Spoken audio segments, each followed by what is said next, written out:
आज आपण थालीपीठ बनवणार आहोत। यासाठी मी 2 वाटी 2 ग्लास ज्वारीचे पीठ, अर्धी वाटी गव्हाचं पीठ व अर्धी वाटी बेसन घेतलेले आहे। यामध्ये मी कांदा वापरलेला आहे। कांदा तुम्हाला लागेल त्याप्रमाणे, पण कांदा जर भरपूर असेल तर थालीपीठ खूप छान लागतात। त्यानंतर यामध्ये मी पुरेशी कोथिंबीर टाकणार आहे, ज्यामुळे चव चांगली येते। यामध्ये आता मी हिरवी मिरची, लसण, जिरे आणि थोडेसे त्याच्यामध्ये ओवा टाकून खलबत्त्यामध्ये वाटून घेतलेले आहे साहित्य, ते टाकणार आहे। यामध्ये मी आता थोडेसा धनेपूड टाकणार आहे। यामध्ये थोडेसे तिळाचा वापर करणार आहे। यामध्ये आपण तीळ टाकून घेतलेले आहेत।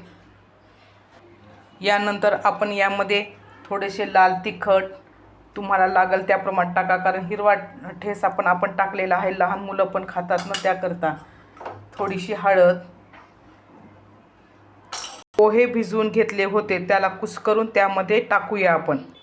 यामध्ये पोहे भिजवलेले टाकलेले आहेत। यामध्ये आता आपण थोडेसे चवीनुसार मीठ घालूया। आता थोड्या थोड्या पाण्याचा वापर, हे सर्व एक जिन्नस करून थोड्या थोड्या पाण्याचा वापर करून हे पीठ आपण मळून घेऊया। असे पाणी टाकून याला मळून घेत आहोत। घट्टसर असं मळून घ्यायचं आहे।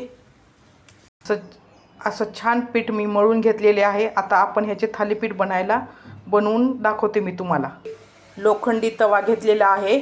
या लोखंडी तव्यावर आपण छान खरपूस असे थालीपीठ तयार करायला घेऊयात। यामध्ये आपण छोटासा गोळा घेऊया, याचे थालीपीठ बनवूया। आता आपण इथं घेतला आहे मी कॉटनचा कपडा, त्यावर थोडेसे पाणी शिंपडलेले आहे, त्याला थोडंसं ओलं करायचं।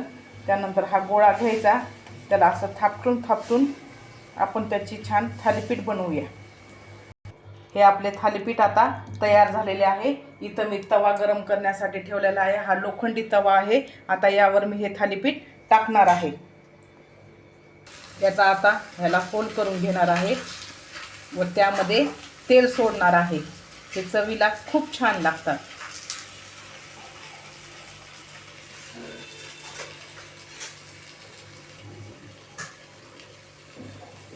या होलमध्ये आता आपण तेल सोडूया व बाजूने थोडेसे तेल सोडूया।